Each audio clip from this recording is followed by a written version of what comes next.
Growing up, if you have parents that are very strict on you, you're going to want to do the opposite. That's something I learned through my friends. I had so many friends with like really big home, loving family. They just want to do drugs. And then me, on the other hand, like opposite. No, I'm good. I've seen it all. Today's guest has a story that most certainly took me by surprise, because from the outside in, everything looks smooth sailing, but that certainly wasn't the case. Please welcome to the show, Mateo Caputo. Growing up, it was pretty rough. My dad sold the house when I was like 8. He lost his job. My mom got breast cancer, homeless at times. We'd sleep like straight up at bus stop. Looking back at it, like, yeah, I would do anything, bro. Steal, sell weed. I would do everything and anything possible. At the time, dude, I was just like trying to get away from home. And I was trying to find a bigger picture of the world because I knew that like I had more for myself. Did you ever think like, what the fuck is the point? Moving to Hawaii was always something I dreamed of as a kid, just to get away. And that's what I did. Made something out of it. I could see how people could play the victim, but you got to get over it. Everyone's been a victim in their own way, but it's just a mindset. Obviously, no one's going to know your story. Everyone has their own way of living, but it's just like that hump. You got to get over that hump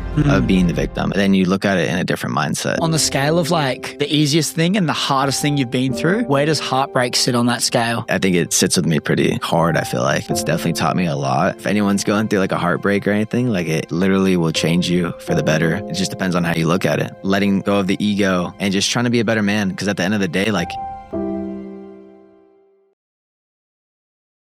So when I first got into fitness, I learned a little bit about like protein powders, and I just realized that if I eat whole foods, it's chilling. Yeah. Like works better for me. So like drinks like this and stuff, you just don't have anything like that. You've only just recently introduced caffeine. Yeah, that's coffee. And it's just to do something. Like I get outside and I'm like, oh, let me go to the coffee shop. Let me get, a little caffeine fix, but also more so just to be there and to be like present, see the surroundings, meet new people. So it's more so you're doing the coffee for the experience and the actual pursuit of going to the coffee shop. It's not just the something caffeine to do. Boost it brings. Yeah, like having more time on my hands. I'm like, all right, it's something to do. Like I don't have to get a coffee. And the coffee just runs through you though, eh? Yeah, bro. Yeah, it does, dude. I'm just like, bro, right through it. Because I'm like naturally so energetic. So I wake up every day and I'm just like a straight, to work out or whatever. So I don't need coffee. But when you wake up and try to like maximize like what you're doing, then I feel like it's like necessary, Right. Especially here, like visiting, just waking up and then there's like, I don't know, 4 hours of sleep. But then I'm like, shit, like I actually need the coffee. Yeah. Is there lots of differences with, obviously you spent a lot of time living in Hawaii. Yeah. Is there a big difference living in Hawaii than say California where you're from? Yeah, there's a lot of differences. Hawaii feels like it's not supposed to be. I've never been out of the country, so I wouldn't know. But Hawaii is basically out of the country. It feels like it's out of the country, man. Like the land itself it's beautiful. It's like it's amazing, and I feel like a lot of the differences are just like they're a lot chiller, like a lot slow pace on their own time. Island time is a real thing. Yeah, like island time it's great, it's beautiful. But like if you used to like fast pace, like go, then that place isn't for you. But for me, it's like, I love it because I can just like bounce back and forth between like doing my own thing and then just kind of chilling there. Yeah. Would you say you optimize your life for lifestyle in a sense? Like you're clearly not living a life that's going, okay, my focus is just make money and like do that. You're kind of a bit more on that minimalistic side and trying to just optimize for the way you live. Yeah. I think like growing up, like I definitely try to maximize what I had. So nowadays, like minimalistic stuff just kind of catches my attention differently. Like I love that stuff. Like I don't need all these things. Although like when I was growing up, I wanted like, the fast car, or I wanted this and that. But I feel like as I get older, like it's just the simple things that make me happy. And that's just being healthy. That's having like a place to live. There's times in my life where I never had places to live. So it's nice to have a roof on my head. And then just like simple things, just moving my body, meeting people. Like that's what I think it's all about. When did that change for you? Like when was it a moment where you were like, was there any moment specifically? Was this gradual progression in your life where you're like, hey, I once wanted these things and now I don't really desire them as much? It's gradual progression. Like I remember when I first started making money off of social media, I bought like a BMW. I bought a E30. Like I'm super into old E30s. It was a 1986. It was like a convertible. It was sweet.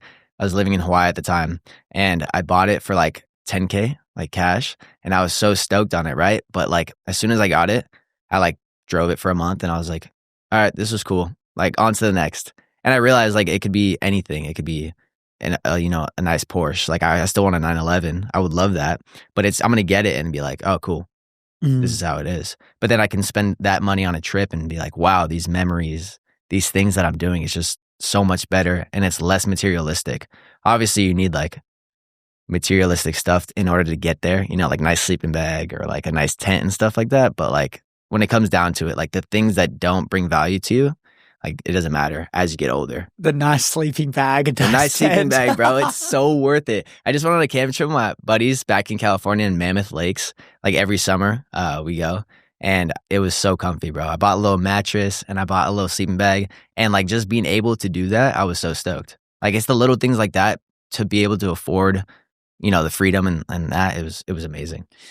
There's this weird paradox where someone that has never experienced that and have only experienced the high life, say they've been parented in a way where, you know, they've grown up with a lot of money, they've been given a lot of things, they've never experienced sleeping in a tent because they would always go in a cabin or something if they went camping. It's this weird thing where if you've never experienced it, you kind of go, I can't do that. I'm not sleeping in a tent, an op shop. What is that? Like a thrift shop. Like people can't comprehend it. But I think there's something really cool about having a life where it is a bit more simplistic, doing all these things, going camping, having a sleeping bag and getting pumped over a sleeping bag that's got a bit more sweet. cushion. I mean, it's amazing. I think that a lot of people don't like incorporate that in their life, or at least families growing up. Like a lot of people are busy all the time, like people providing for others, like, you know, moms and dads providing, they don't have that quality time. Thankfully, like I literally left the house when I was a kid every day nonstop, and I just figured it out and wanted to achieve to be able to camp and do all these things when I was a kid. And now I can, and I'm like, dude, this is sick. Like seeing outside the bubble, you know, that's like the bigger picture, I think. Did your parents support you doing all this stuff and adventuring and all of it? Yeah, I think growing up, like, they supported anything I did. So like we were moving around a bunch, and my dad was working like 3 jobs at a time. So he didn't really have like much time for us to spend. And my mom was like, just got out of surgery. She had breast cancer when I was young. And then basically she was a stay at home, but my dad was so busy. So whatever I did, it didn't matter because I was the youngest. I had 3 older siblings, kind of learned after them what to do and what not to do. And they didn't have a lot of time for us. So I was just out skateboarding, literally skateboarding from like 8 a.m. to 8 p.m. I would skip school and everything just to go to the skate park. And that's just kind of what made me like who I am. Just like learning outside, being creative with others and just like learning off other people's mistakes or learning just like with my own eyes and hands-on experience. Did you ever get frustrated or did you ever feel left out kind of being this kid that, you know, isn't really getting a lot of support? You're kind of just doing your own thing. Yeah, you're not sure. like, did you ever feel left out? Was there any like feeling of frustration from say, you know, my dad's not doing enough for me or something like this? Yeah, I think it was more so like, why me? It was like, why do I live this life? This frustration. I grew up in like a small town called Santa Clarita Valley in California. And it's actually pretty big. It's like, I don't know how many people. It's got to be like 1 million or something. So it's a big suburb. It's outside of LA. And I grew up with a lot of friends that had a lot of money, and we were on the lower end. So I felt like, why me? Why don't I have this? I couldn't relate to a lot of people.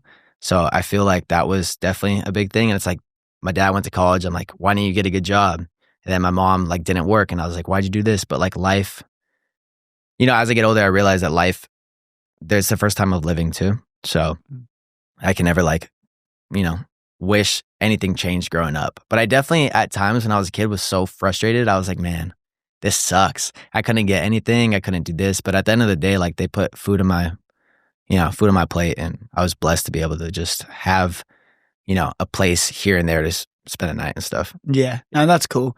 That's cool.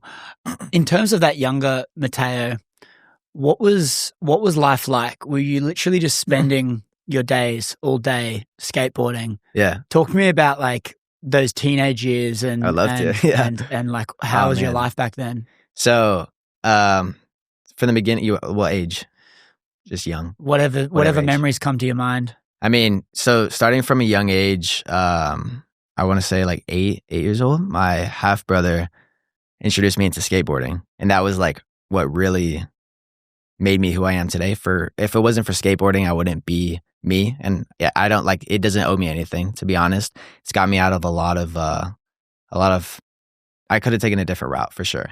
But I think being surrounded by older people at the skate park and being surrounded by people who actually cared for you and pushed for you in like a sports sense. I know skateboarding is not like that's like people are saying that skateboarding is a sport or it's not. I don't know. I just did it for fun.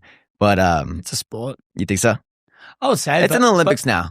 It is a sport, but I think I'm keen to hear what you say here, but I also am fascinated because the influence of the older people at the skate park, from my experience, the people at the skate park are not very good influences. It's pretty gnarly actually, because I feel like nowadays the younger kids are definitely worse. But when we were younger, we were just skating. Like at my age, growing up, like I'm 25 now, but growing up when I was skating, the older dudes there at the skate park weren't the best dudes, but they did look after you. Like I was younger and they were, maybe like 3-4 years. I'm still very much so like friends with all of them. And they looked after me because they were there when I first smoked weed or when I first drank or whatever it was. And yeah, it was really young, but they like made sure it wasn't over the edge. It wasn't extreme. Like they were like brothers to me and like they meant well, but it was good that they kind of like looked over me in that sense. And I also learned from my brothers and sisters what to do and what not to do. But I was just like, I had ambition to skate. I didn't care to do all the other stuff. Like, I feel like kids nowadays kind of do it just to do it. Like I was doing it to get away from things at home or doing it because I actually loved it and wanted to be like a professional skateboarder, just like every other kid's dream. But why did you feel like you could be going a different way if you didn't discover skateboarding or you didn't get into that? Yeah. So, growing up, it was pretty rough. Like it was my family of 5. My dad sold the house when I was like 8. He lost his job. My mom got breast cancer. And then 2 years later, my dad had a brain tumor. So they weren't in the best, like, financial situations. And we had to move a lot. And that was like from, they were going in and out of hospitals, doctors. Me and my siblings had no place to stay. We'd stay with friends, family friends, all this. And at that time, like they're just trying their best to kind of, keep us afloat, whatever. So I moved from I lived in hotels when I was young, from I don't know, when I was 10 to 12, hotels for 2 years or so. Homeless at times. We'd sleep like straight up at like bus stop or we'd sleep like on friends' houses, stuff like that on the couch. My whole family, hotels, 5. So it was definitely rough. And in that time being, I would just disappear to the skate park. I would literally just disappear. And my siblings took a different route. They're drug addicts nowadays. And I thank skateboarding, everything for that, because I'm literally just going to the skate park, doing my thing, surrounding myself with people who are like appreciative of me, and I'm doing something I love. It like sparks creativity and it makes me feel alive again. Like that's why I still incorporate it to this day. But at the time, dude, I was just like trying to get away from home, and I was trying to find a bigger picture of the world, because I knew that like I had more for myself, but my family, and like I kind of had to leave that behind. And then when I'd come home, that was that. So I would literally just be at the skate park 24/7, and I also had friends there. Like it was a good time. But if it wasn't for that, like I wouldn't be here, in the sense of like maybe I'd be doing drugs or maybe I'd be elsewhere, maybe in jail. I used to fight a lot. Like it was just a lot of different things. So I could tell like when you were going back to those times, you were like, it's rough. It's rough. Yeah, man. Like thinking about it, like obviously I'm still healing from my childhood. And like I think as I get older now, like 25 now, I'm like, okay, early 20s, I was like, whatever. Like I went through it, blah, blah. Like I try to push it to the side. Now I'm like sitting here with emotions. I'm thinking about it. Like I'm very aware of what happened now, and I'm trying to heal from it more so than just push it away. So like talking about it is like, yeah, it definitely brings up a lot of old memories, but I'm so blessed to be able to like be where I am today. And like a lot of the people that I know would be stoked for me. So like I should be stoked for myself. But it was definitely like, it was rough, man. There was definitely times where I was like, fuck, am I going to make it out? Like, am I going to be just like one of them? So, damn. So those times you said you slept on a bus stop? Yeah, well, multiple times. Like, yeah, we just couldn't. We get evicted. We couldn't pay the bills. My sister or brother would stay their night of where they could, and I would just find where to stay. And my sibling or my parents would just do the same. How old were you? Oh man, I was like I think like 12, 13. Damn. Yeah. So for like all those years growing up until I was about, I want to say 15, we moved up to a small town called Fraser Park. It's super small. It's just like, if you know, like a small population. It's actually really beautiful up there. There's a lot of trees. It's very different from the city, but it was cheaper, and they finally found like a little place they could rent when I was 15 or so. And it was cheaper, and that was that. So we basically stayed up there ever since, but I moved out when I was 16. So I've been on the road since I was 16 years old. Damn. Yeah. Have you ever spoken about this as an adult to your parents at all? About what, like everything? About like any of this? I think I don't bring it up in like a normal conversation, I guess you could say, but I'm very curious on like why things turned out the way it did. So now I look back at it and I ask them certain things about that situation, but I won't ever be like, hey, what the fuck happened? Why were we homeless? Like, because I get it, like life happens, and they were trying to do their best with everything, but I feel like it was that way for a reason, And now when we talk about it, it's like I'm learning a little bit more about them as well as just humans, because like our relationship isn't strong, but now I'm getting older. I would love to build that bond together, and like, so they could see my kids one day and meet my wife and all this stuff. So it's just like slowly seeing them as human beings more than parents, I think has helped me so much in our relationship.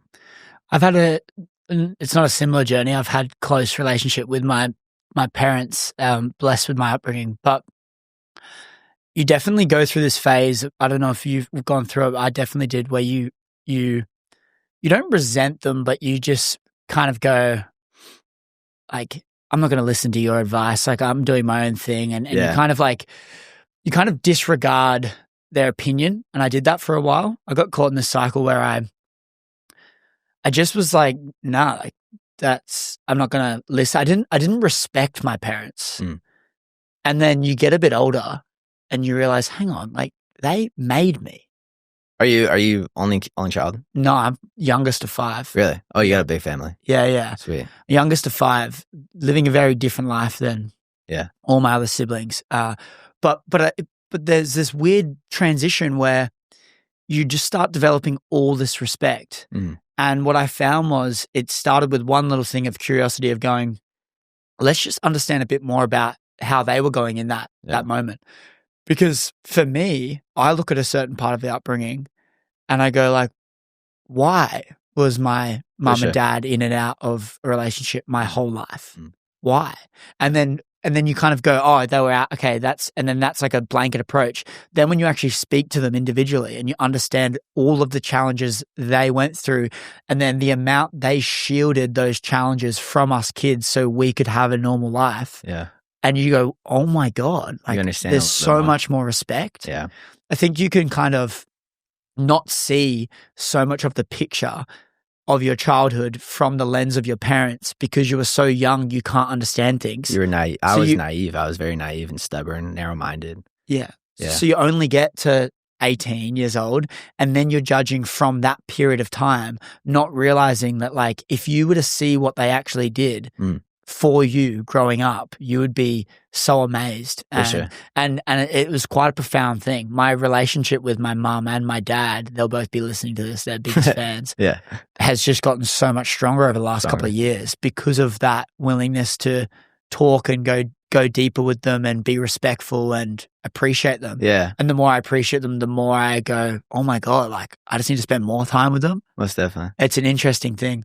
I want to set the tone. You made a post last year, I think it was, November 2023, so 2 years ago. That was when I was pretty active on the gram.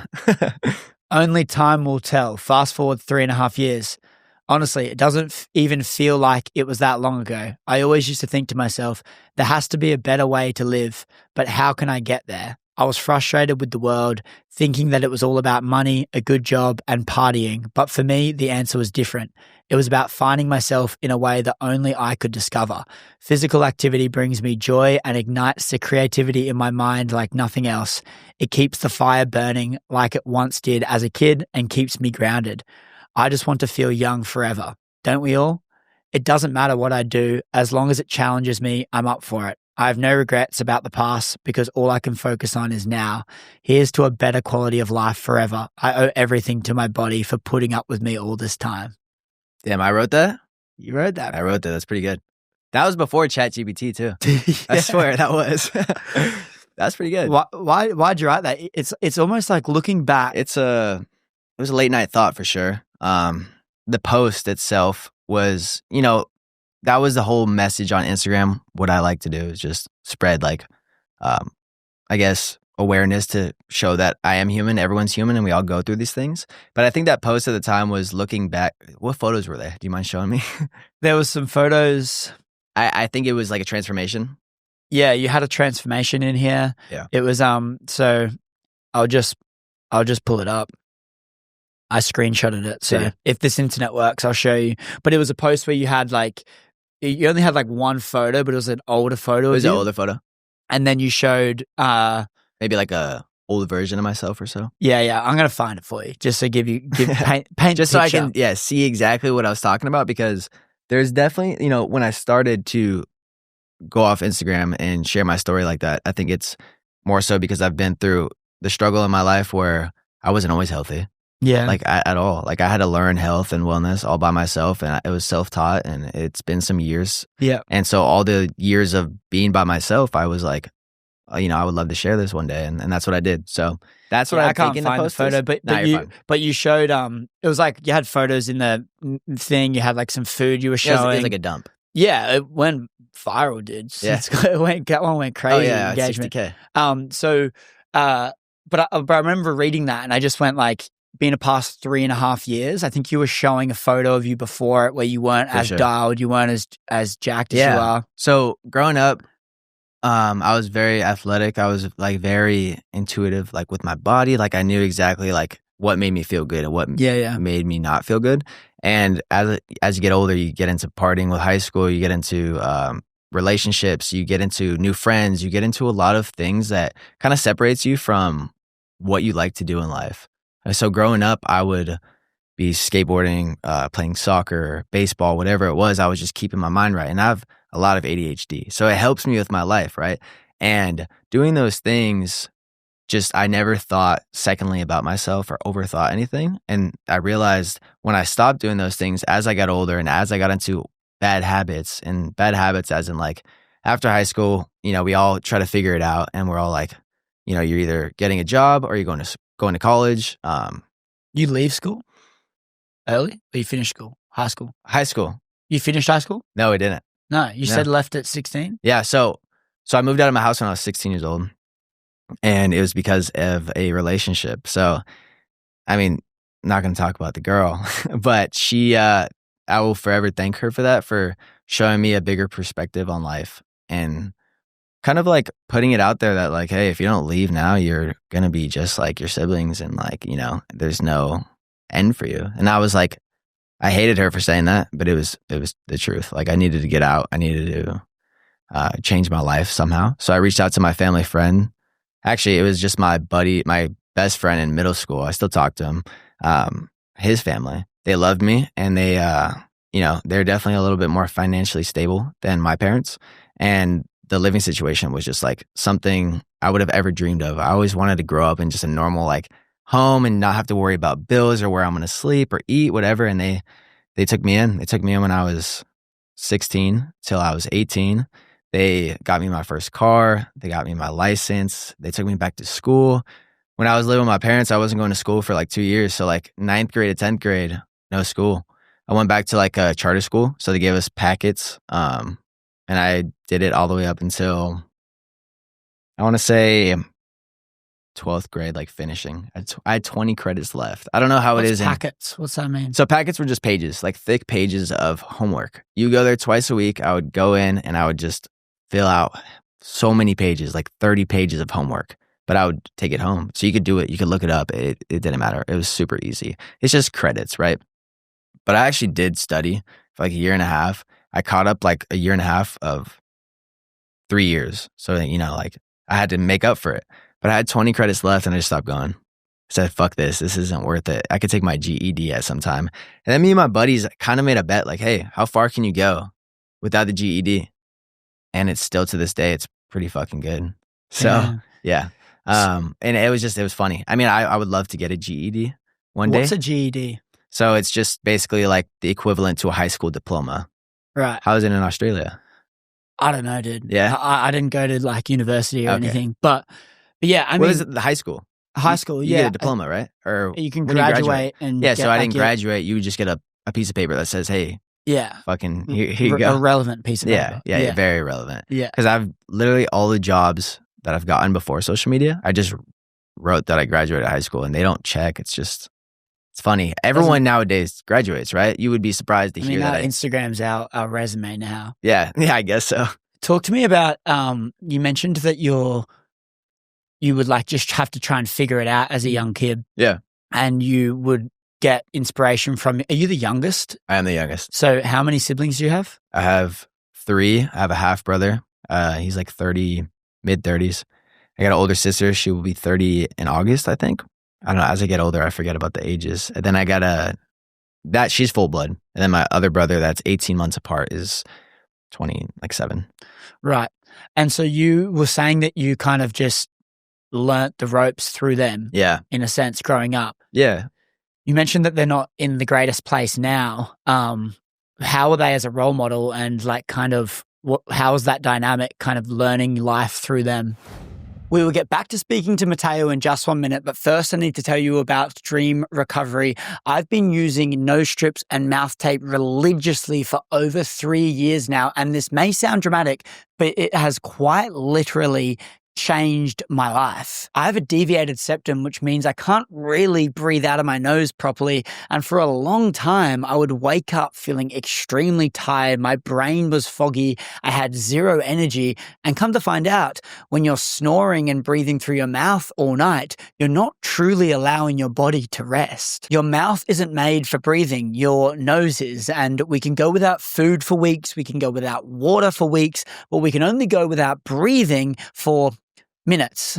I think it's important that we prioritize breathing correctly. I use Dream Recovery's mouth tape, and I also use their brand new Second Wind nasal strips. Every single day, I apply them just before bed, and this nasal strip stays on well throughout the day. The next day, it is 2 p.m. right now, and I am still wearing this thing from last night. Right now, if you go to the link in the description or the show notes below, or go to dreamrecovery.io and use code Griffin, you can get 15% off your entire order. That's dreamrecovery.io, or go to the link in the description or the show notes below and use code Griffin. That's GRIFFIN, and you'll get 15% off your entire order. Let's get breathing correctly, let's get sleeping better, and let's get right back to the show. Yeah, so my half brother was actually probably a better role model, but I was so young. He left when he was 18, and I think I was like 10. So I don't remember much from him, but I did remember that he was pretty manly. And like he was like kind of like strict. When someone was talking bad about my mom or to my mom, he would make sure that they would like, hear him out, or, stick up for her. And then my older sister and brother just were hanging around like wrong crowds growing up, So they got into worse things, drugs, like fights, all this stuff. And they kind of stuck with it because they didn't know anything else.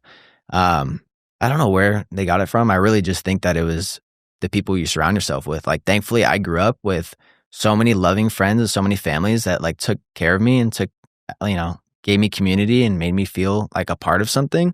So it made me want more. And I guess they didn't surround themselves with that. So they never had that, opportunity to do something different. But I think that was it. Literally, who you surround yourself is who you are. Because I think they're great people. But I just think that, with our circumstances, like you could have looked at it the way I looked at it, whereas like, oh, fuck, like I want to get, can we cuss on here? Yeah. Okay, word. Of course we can. I was just making sure. I want to get out of this situation. Like there's something more. I know there's something more. And for them, it's like, fuck this. Like I don't like this life. I'm going to make it worse because I'm suffering. I'm going to play victim. That's not the way to look at it. Like I still don't have a relationship with them because of their actions. Like I love them, but I will never put myself in a situation to be a part of their life because it's just the way they look at it. They think like, I've abandoned them and I've done this and that. And it's like, I've tried to help them out, but it's just people, you can't give handouts. Even for family. Like I've realized that, like, even if they're blood related, like I have friends that are more blood related, if that makes sense. Yeah. Yeah. There's that great quote I heard from Alex Hormozy. He says, heroes and villains both have the same backstory, pain. The hero says, the world hurt me, I'm not going to let it hurt anyone else. Yeah. And the villain says, the world hurt me, I'm going to hurt everyone else. Yeah. Heroes use pain, villains are used by it. And it's this fucking awesome thing. That's pretty good. Where you go like, we are all going to be presented with pain. If we look at all of the villains in the world, they've gone through pain and they've used it to hurt everyone else. Yeah. They've been a victim. But then you look at all of the people that have been presented with pain. All of the greatest people in the world have gone through immense amounts of pain. All of the calmest people that you ever see in your life, the reason they're calm is because they've been through so much chaos. They've just chosen to onboard the pain and use it to better themselves and be the hero. It's like understanding that when you're presented with pain, you can do whatever you want with it. You can go in a bad place or you can go in a good place, and it's up to you to choose. Harder in the moment, but when you realize that you get to choose, it's like, okay, well, let's actually focus on the thing that is really good, not the pain that is going to actually do harm to other people. Yeah, most definitely. And I think it's just like, that's actually a really good way to say it. Who was that? Alex Hormozy? Yeah, I don't know if it's from him directly, but he mentioned it. Yeah, it was. Was it hard for you seeing their life go down in a downward spiral? Yeah. Or were you tempted to go down the spiral as well? Fuck no. No, I would never. I think it's just the type of person you are too. Like, I think our whole family has a very addictive personality. Me, myself speaking, like if it's running, if it's skateboarding, if it's just training or just, coffee, whatever it is, I get addicted to it. And I'm learning more, obviously, the more I do, to like maintain it and relax a bit. But I think the whole family has like an addictive personality, and that's a trait. It's a positive trait, though. It if could you be. can use It it, could the be. hero or the villain, right? Hero or the villain. So I think it's just an outlook. Like I never understood how people could play the victim personally. Like I've been through both ends, right? Like I've definitely, actually I could take that back. I could see how people could play the victim, but you got to get over it. Like I have been a victim, and like everyone's been a victim in their own way, but it's just a mindset.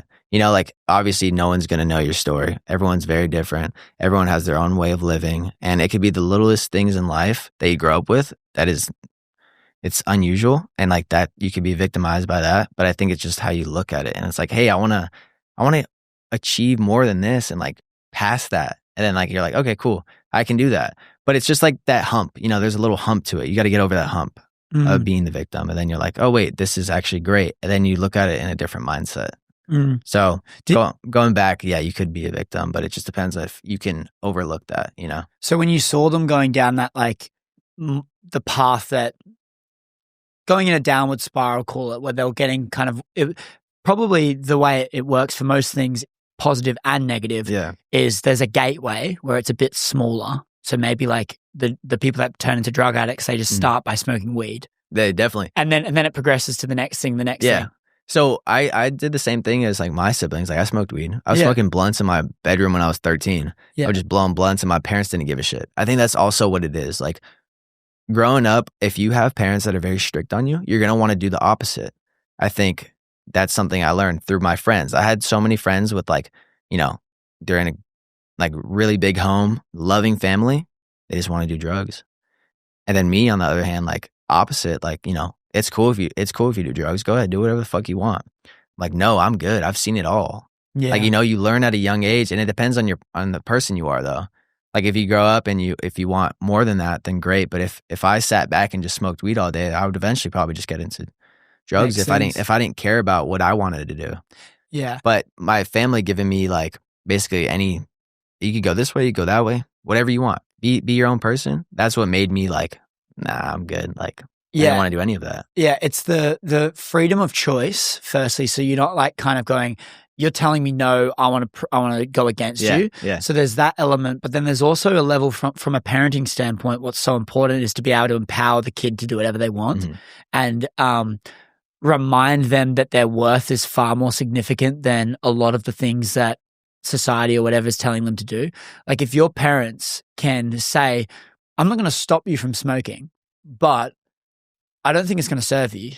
And they can like say it in that way. It's like, do what you want, but I don't think you should do that. And here's why.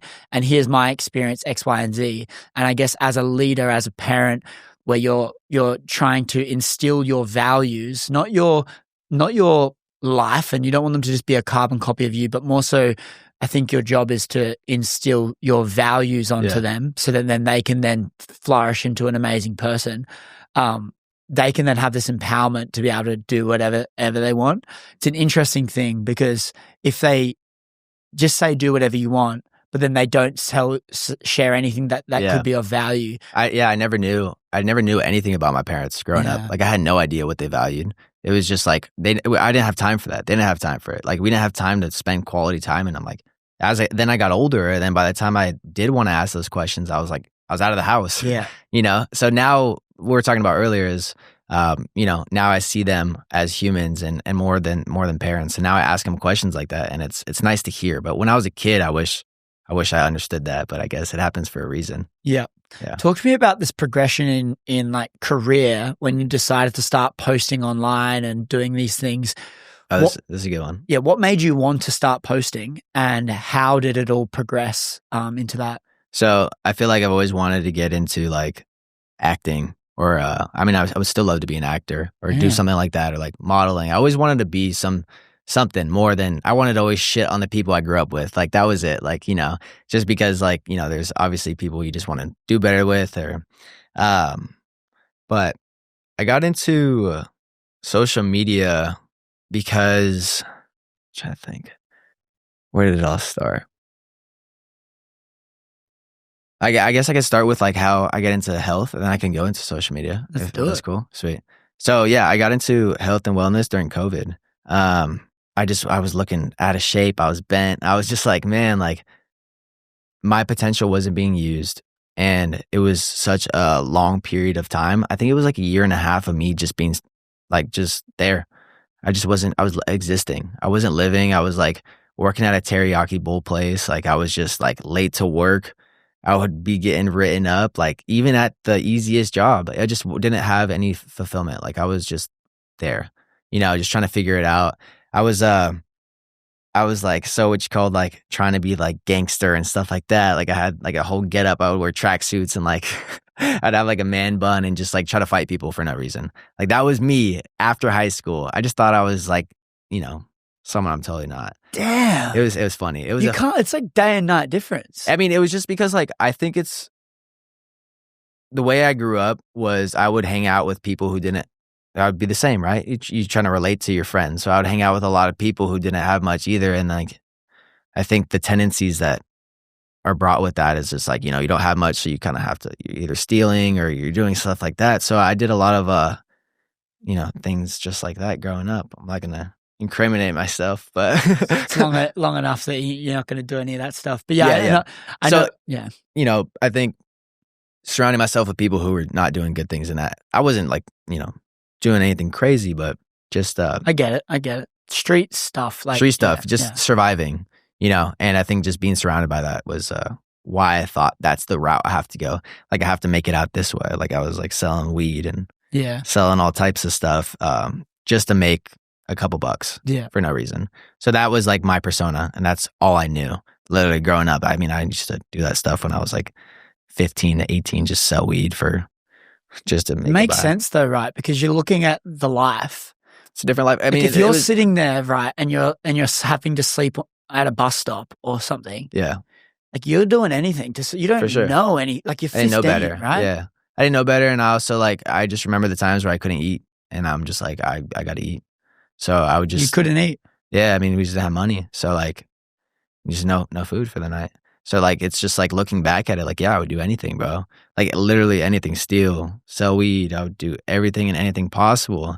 So Did you ever think like, what the fuck is life? Like, what's like, Yeah. you just question like, what's the point? That was funny. That's the goal. Like the goal was, what the fuck am I doing? And the goal was to get out of that. And honestly, moving to Hawaii was always something I dreamed of as a kid, just to get away. And that's what I did and made something out of it. So, but going back to what we were talking about? Social media. Social media.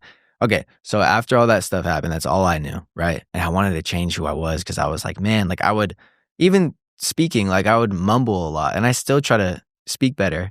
And just like having confidence and just all this, but I always saw myself doing better. So during COVID, it was either like, boom, this happened. I actually got a leg injury during COVID, skateboarding. I haven't skated in like a couple months. Try to hop on this like 12-stair handrail. And actually there's a video clip on Hall of Meat on Thrasher of me just eating shit. And I split my leg open, and it's like a 13 staples long, like really long scar. And it just bursted open. You can see my shin bone, like all the fat. It's pretty nuts. I can show you if you want. Yeah, we might not pop that up on the screen. We won't pop it on the screen. But I wasn't healing properly. Like I could feel myself, because I was putting so much toxins in my body. I was drinking a lot with my buddies. I was eating like shit. And also at the same time, I was having stomach issues. Like my body has a weak gut already, but I had no idea what gut health was or anything like that. My aunt has Crohn's disease. Like I'm prone to like, gut problems, but I had no idea, because growing up as a kid, everything's different. Then I started getting older, and I'm like keeping the same routine up, and I'm like, man, something's got to change. So my leg wasn't healing like as fast as I thought it would, or like I wasn't doing too well mentally. And I was like, shit, let's change this. So I learned about health through Instagram. I saw these guys doing like HIIT workout videos and just like sit-ups at home and stuff like that. And I was like, man, this is sick. I could do that. Like I was an athletic kid. Like I know how to move my body, and it makes me feel good. So learning about nutrition, watching calisthenics online, like Chris Heria, I don't know how to say his name, but legend, absolute legend, really big influence on me.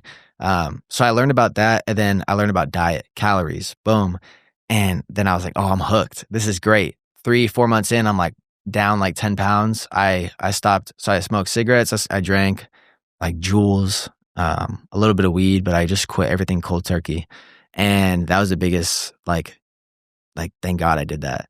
Like, I remembered, waking up and having to like hit like a nicotine device. And I was like, what the fuck? Like, what am I doing this for? A grown ass man hitting like something. So I was like, I'm good off of that. And it was just like COVID was happening. No one knew what was going on in the world. Like, it could be like the next zombie apocalypse type shit. And I was like, nah, man, I'm not going to let my family die, because I literally can't take care of myself, or I'm not strong enough to put myself in situations. Like, what happens if we do have to survive? And I'm like, bro, what? Like, I'm sitting here looking for something I don't need when I could actually be using my time wisely. So I started working out, started running, started doing calisthenics, more so just calisthenics, everyday body weight workouts, sweat it out, go on a run, get some sunshine, like the simple things, diet, calorie deficit, all that stuff. Got absolutely shredded. But then I started getting an eating disorder. Damn. So I got an eating disorder because I was so into it. I was so like into the whole, like, I'm going to be shredded and this and that. Now I look back and I'm like, damn, boy, you were just skinny.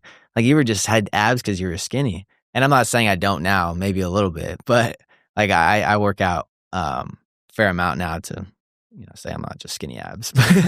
But yeah, I think the eating disorder came with that. And then it just like took me so long to figure it out. Like, hey, like it's all good. Those things happen, but it was just like, you want to stay in the best shape of your life. And I was eating more so calories than I was eating nutrients. And then I learned that nutrients are more important. So started maximizing my nutrients and not caring about calories. And I started to feel better. And then I was good, Then that was my life. And it was for a couple years, and I moved, and other things happened in life where I transitioned from living in California to moving to Hawaii, and it was a wrap from there, And then I was healthy. I was still skateboarding, trying to be professional. I was sponsored by I wasn't sponsored. I was Flow for New Balance. So you get like a couple boxes of shoes a month. So when did the content? When did the content come into place? So content came to place. So after all that, I was working at a hotel, and on my way home from the hotel, I got hit by a car. Right. So in that, there's a lot. We've been hanging out for like the last couple weeks straight, and I don't know any of this stuff. There's a lot to it. So I know it takes me forever to tell a story. This is good though. But yeah, years go by after that whole hell scene, so I was still sticking with it. But I got hit by a car on my moped in Hawaii, like on my way home from work late at night. I was going to my girlfriend's house at the time. Absolutely smoked, just boom. Car turned into me, didn't see me, smacked my leg. I broke my tibia. I have a rod in there now. It's about like 11, 12 inches. It's from my knee to my ankle bone. And it's like 2 screws and another screw on top. So I've had that in there for like a couple years now.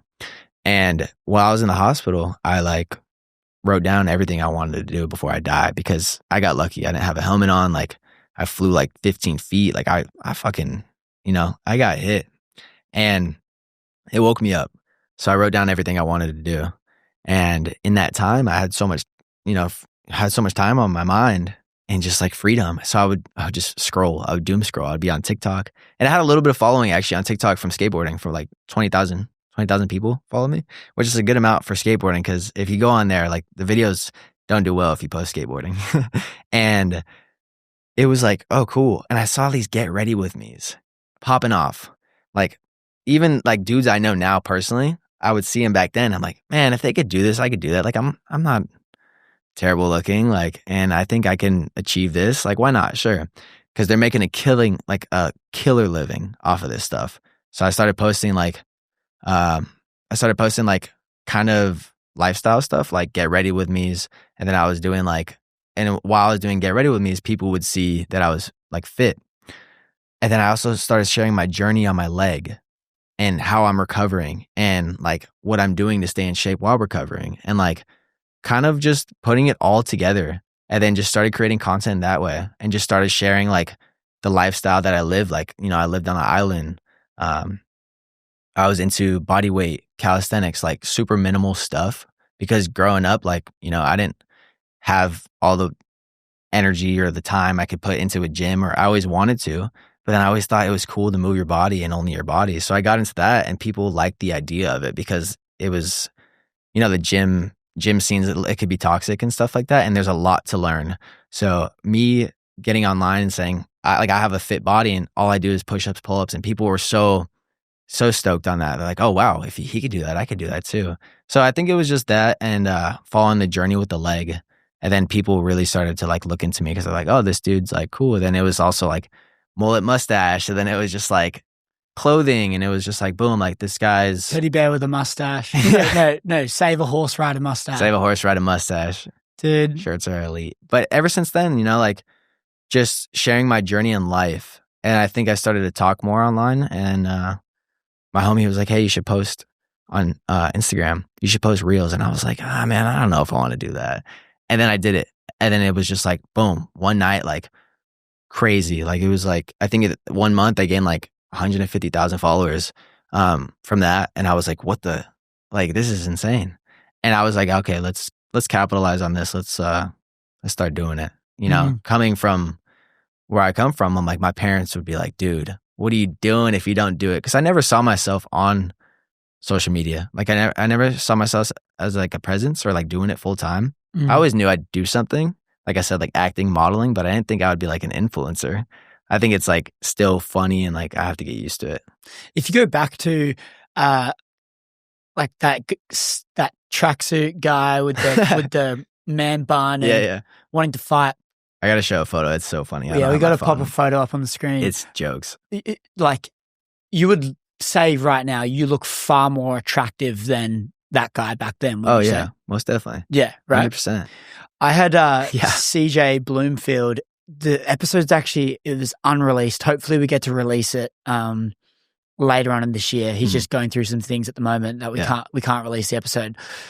But anyway, before the episode, we're sitting down, and he's this guy. So just to give you context on CJ, I will run over it really quickly, but he was like the head of a bikie gang.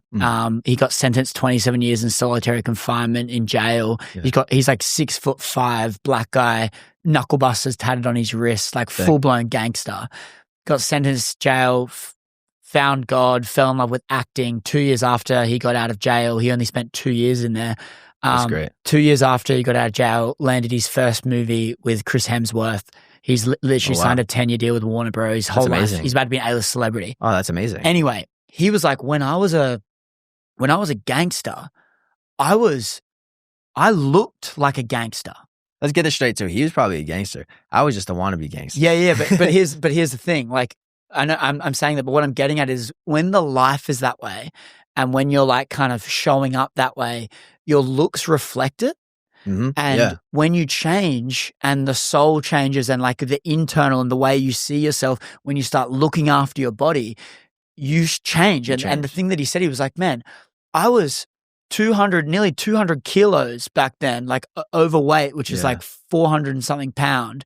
That's heavy. And, that's heavy. And he's like, I was 200 kilos. I had acne all over my face. My face was all messed up. And he's like, then I started doing fasting, looking after my body, training really well, eating whole foods. And he's like, when my body's like that, every single molecule is falling on the crevice on the crease of where it's supposed to fall. Where it's supposed to. It's like my face looks the way it's supposed to look. There's no acne. It's not all fucked up and all this stuff. And I actually look at this and I go, that is actually a fascinating insight. It's like when your intention and your way of living is kind of malicious or a bit lost or a bit like the opposite of healthy, I guess you could say, your external body will just show up that way. It projects like you'll get sick, you're going to have acne, you're going to be like no good. Yeah, you are what you consume, right? Yeah. And that's crazy. I mean, that's a good way to look at it as well. I mean, looking back at full potential, right? When I saw myself when I first started the fitness journey, I was just like, dude, use your full potential. And then, it comes with time, but like you start to see these things change and even like acne and even like just like your skin glowing and just you look better. It's because you're taking care of yourself. And like you don't realize that inside being happy, it'll show on the outside and you'll just hold yourself so much better. You'll be more attractive. You'll be like just feeling like the man, Yeah. Yeah. And did you write all those things in like hospital or where did you write down when you wrote down your goals and stuff? Okay, what do I want to achieve? It was a piece of paper. It was on a piece of paper. I asked the nurse for a piece of paper and a pen. Oh, so you were in the hospital? Yeah, I was in the hospital for 3 days. And I just wrote it down and I couldn't have any people visiting me. I had a girlfriend at the time actually, and she visited me like, I want to say like an hour out of the day, but they wouldn't let her stay for any longer. I don't know. I forgot what the reason was, but I was like on the trauma floor.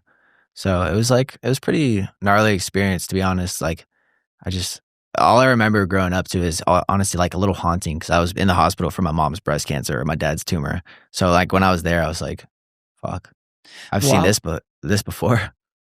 Why were you in the trauma section? Because when you get hit by a car, they don't know if you're internally bleeding or you have to do scans because I didn't wear a helmet. So I smacked my head pretty good, got a concussion, making sure my brain wasn't bleeding, etc. So they kind of get you in there. Damn. So you're in there and you're getting flashbacks of when you were there as a kid. Yeah, because it's like, those vivid memories when you're a kid, like when something traumatizes you, you can remember it forever. And like, it's in the back of your head until it pops up. And then you're like, oh shit, I remember this place. Like definitely very different, and thankfully my parents are very healthy now. So they're all good, but. Wow. Crazy, dude. It's so interesting hearing all of the insight of like, I just don't know all of this. I mean, it's nice to share, honestly. Dude, like. I feel like it's easier to share as I get older. It's nice, because it's like, everyone goes through shit. Everyone's got to, make it out somehow, some way. I just look at it and go like, I knew there was something about you. And like I don't just interview anyone. I'm very like, I let my curiosity guide me. And I just knew that there's like this element about you where you're a very inviting person. You're very inquisitive. You ask a lot of questions. You're like interested.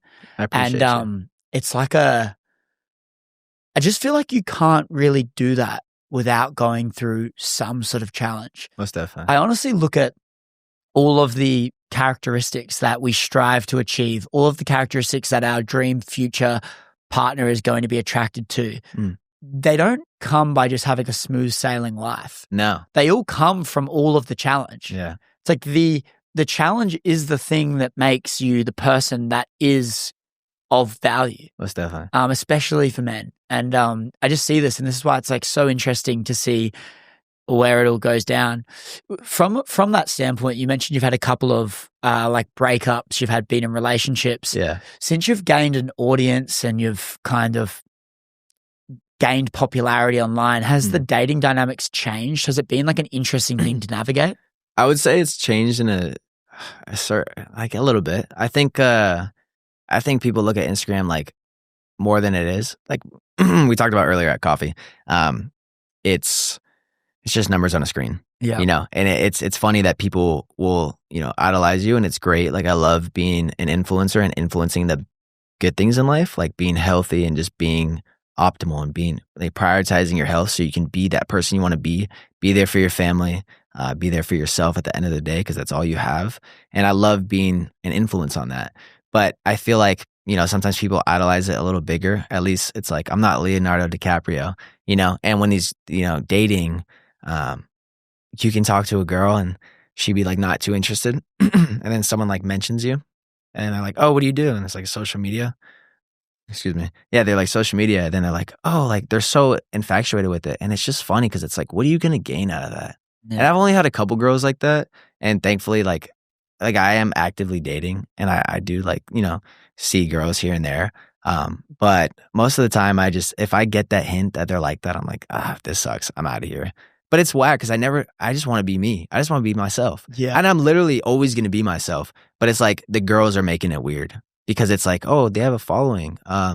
Big deal. Big deal. And I'm like, dude, I'm probably not as cool as the dude who doesn't have a following. Straight up. Like people without a following is way better than people with the following. Like even dating other influencers, I'm just not into. Like I just like a simple girl who just keeps to herself. And you know, that's why I'm still looking. Yeah, I think that's interesting. Not letting the following like sweep you up and consume you. Like I've seen it. And yeah, big I've seen time. a lot of people. And this is something that you do really well. Exactly. Even the just like openness to talk and ask questions with people. There's definitely this divide. Look, we've got to give it some slack and realize that the more you kind of grow in popularity, the more attention you get. So the more options you have with friends and people, and there's more people want to do things because you're more of an attractive person to be around holistically. Yeah. So we can't disregard that when you gain more of this, there is a level of, I'm not giving everyone my time of day because if I did that, I'd have no time for myself because there's so many people wanting to do different things. But I think there's a level of respect that you need to uphold and go like, just because I have more options doesn't mean I'm not going to respect you. Yeah. I think there's this thing that can happen where you get swept up with an audience and then you feel like you're just better than everyone. A lot of people that I meet nowadays from social media are like that. And I just don't understand how, because it's like, you know, at the end of the day, it's who they are as a person and it just kind of amplifies it, if that makes sense. Yeah. I like, especially from a woman's standpoint, I like when a woman will humble me in the sense where she's just not really that fazed by something about it. It's like, I don't want them to just shut down everything I do.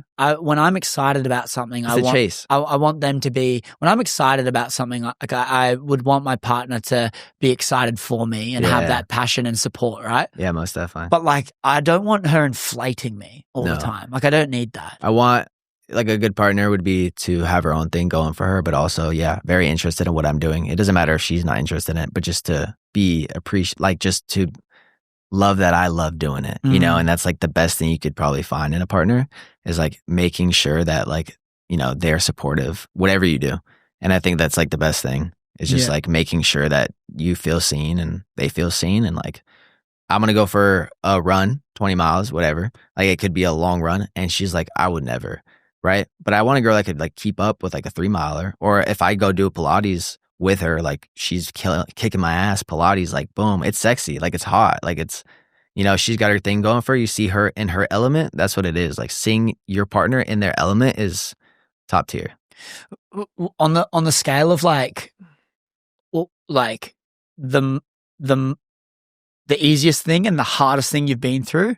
Where does heartbreak sit on that scale? Man, heartbreak, I think it sits with me pretty like hard, I feel like. Like I deal with heartbreak pretty gnarly. Really? Yeah, I've been through a couple relationships, and my past relationship, it's definitely taught me a lot. But I think it's just because I was such a closed off person growing up. I thought nobody was going through the same thing in life. Like we talked about earlier, why me? Why this life? Everyone I knew around me was not going through the same struggle, but all over the world they are, just not in the area I was. So when I would open up to the first girlfriend I had or multiple girlfriends, I'm just like so closed off at first. And then when I open up, it's like I'm opening up, maybe oversharing a little bit too much. And that's what I've learned is like trying to balance it, right? Like from not jumping the gun and then just like easing into it and just staying pretty mellow, like not just like going crazy through the roof when I do open up and then regret why I opened up. But I think I don't regret like ever anything that I've. I don't regret, but like from the challenge that it brings, like the heartbreak can be quite a challenging thing to go through, especially. Yeah. Like, I think it's definitely a challenging thing, but like, thankfully, like I have had my past and it's always going to get better no matter what, like, yeah, it does suck in the moment. But that's life. Like I think we're meant to have a first heartbreak. I think men need to have a heartbreak in order to understand life. And I think it sucks going through it. It's the worst feeling in the world, but you realize there's more to life. You realize it's going to make you a better man, a bigger man, and you can now use these things towards your family in the future. And the hardships in life is what you can use instead of like taking it and saying like, oh no, I'm never going to open up to anyone again. It's like, no, it's a lesson. And you don't look at it that way at first, but eventually you will. And you'll be like, oh my God, thank God. Like I could never see myself with her, or like, oh, thank God we took a break. And then you come back to it. And like, if anything happens, it happens. Yeah. When I see one of my friends going through a breakup, I feel two things. I feel for them. I have empathy for them, but I also get so excited because I get so excited for them because I truly know that that's going to be one of the most life-changing things for them. Yeah. It's going to better them more than most things. Men need to go through a period where they don't have that person that is comforting them. They need to have this thing where they feel, I shouldn't say need, but I think truly to build the character that is going to attract that person, we need this level of being comfortable alone. And when you've got a partner your whole life, you never spend time in solitude because they're always with you. And that time when you're going through a grieving process, a challenge, a hardship, and you have to do it alone, that is the most character building thing ever. It really so I is. look at that and I go, your life's going to change because of that. Yeah. My ex that broke me, I wouldn't be posting the content. I would not be where I am if it wasn't for her. And in the moment, I thought she was perfect. I thought she was the one. I didn't even know girls like that existed. Yeah. And then she broke up with me, left me, and I was so broken. I had no money. I had nothing. And I just remember going, fuck it. What do I have to lose? Yeah, right. And then shit just blew up and my whole life changed. And then I got to this period where I was like thanking her for doing it. Yeah. And I was like, I'm so grateful you did that because my life is never going to be the same again. Do you think that like when when you guys split up and stuff, at first you were taking a couple months back, but then you really like amplified it? You think you just were like, oh, I need to do this? Or was it kind of like were you telling yourself like, oh, I got to do this because I want to do it? Or did you want to show her something? No, it was never in a way make her jealous or any of this. That's good. I went on an 8-day solo sabbatical to Thailand after it. We were supposed to go to Bali together, and then she broke up with me, and so I was like, "Fuck that! I'm not going to go to Bali. I'm going to go to Thailand by myself." I'd never 8 days. I'd never left the country. I just went there for 8 days by myself. I went on credit card, had no money. Legend. And I went there, and I just drove a moped around. Drank a bunch of coconuts, did lots of thinking, had a pen and paper, wrote down what I wanted to do because I had no idea what I was going to do. And I just tried to figure it out. Yeah. And then during those 8 days, I had this realization where I just went like, it actually is time to live for me. Like I need to do those things that I've always wanted to do. I need to commit myself to those things because I tell you what, it's amazing having a partner and having these things. But when you don't truly have a path that you're clear on, like you're actually not going to be truly fulfilled. And so for me, I was like, I just need to go all in on these things that I truly want to do and just fucking see what happens. That's the thing too, is like with a partner that sees that, you do that on your own time. And then if you can incorporate that with your partner, right? Like, you know, it's not the end goal. I used to think the end goal was to have a partner and that was it. And all of a sudden life would be complete. But it's like, you never want to stop chasing those things. And so if a partner is in your life and you can incorporate chasing those things with them, then that's amazing. Yeah. You know, and I think just to put it out there, if anyone's going through like a heartbreak or anything, like it literally will change you for the better. It just depends on how you look at it. And if you can keep going, keep pushing, it's always going to be better. Like no matter what, you know, you can meet so many people. Like if it wasn't for the past one, I wouldn't be in these shoes. I wouldn't be doing a podcast with you and I wouldn't have met you. I was very narrow-minded and I had a lot of thinking to do, same thing. But now I'm like traveling more, like letting go of the ego and just trying to be a better man. Because at the end of the day, like I want to learn as much as possible. I want to leave this earth with so much knowledge and like so much memories and friendships. But I didn't allow that to happen for so many years because I didn't drop my ego. So like if you do that, a heartbreak will definitely teach you how to do that. Let's fucking go. Let's fucking go. Bro, you crushed this, dude. Is that out? Are we done? No, it's not out. We're still rolling. Oh, we're still rolling, rolling. but I'm just letting you know that was sick. I think we're going to close it out there. Sick. I appreciate you, bro. Yeah, You're it was a good time. you're dope. I think I just want to commend you. I just want to commend you for opening up, sharing that. You've never been on a podcast before. Which is never. I like, was a little nervous at first, but like you, way better than expected. I had no expectation, but that was sick. And I think I just want to commend you because like we went deep quickly. I think that's the breath work helps you do that. It helps you kind of lock in. That was pretty good breath work. But like the ability to be able to go from where you were to where you are now, this is the thing that people like. It's easy to be able to document a highlight reel, but it's very hard to relate unless they can see the where you were before. That's why a transformation photo goes so well. Yeah. Because people can see where you were, because the reality is a lot of people aren't in the position that we're in right now. And I just want to commend you because like it's not just that photo you posted of 3 years ago. It's 12-year-old you moving out, homeless, hopping around, not feeling loved, not feeling seen by anyone in your life.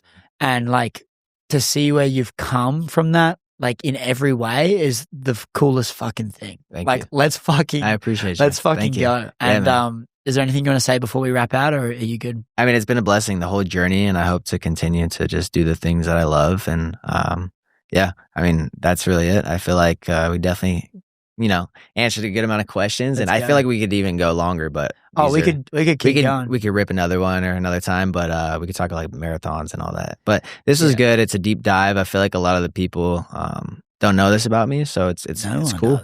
No one knows it. Yeah, so it'll be cool. I love that, and we can chat about all of that at another time. I feel like there's the people don't even know, if anyone's listening this late into the podcast, people don't even know what the pocket even means. So there's going to be a lot of people listening now that maybe is going to get an insight because I've never even shared really what the pocket means. Yeah. But I guess that what you'll find is everyone on my show is where it's a very different conversation. Mm-hmm. Like if I just went off your Instagram and was like, okay, talk to me about marathons and all of this. It's like there's only so many times people can listen to what your diet is like, your training regime, and your marathons. And the reason the name behind the thing behind the pocket and what the name is about is I feel like in life we have big friend groups. We kind of have these broader groups, but within these groups we maybe have like 1-2 people that are like our best friends. Yeah. And those people, they're kind of like a pocket of our friend group. We have this wide group, but this is like a little pocket. And that pocket of friends we share everything with. Everything and anything. Deepest. And my goal is to have someone that maybe I've never even met before come on the show and open up like they would to the pocket of their friends to millions of people all around the world. And I feel like that's the conversations that truly matter. Those are the ones that people feel connected, and you've done that today, which is great. So I appreciate you. I'm going to leave all of your details in the show notes description below so everyone can go and check you out as well.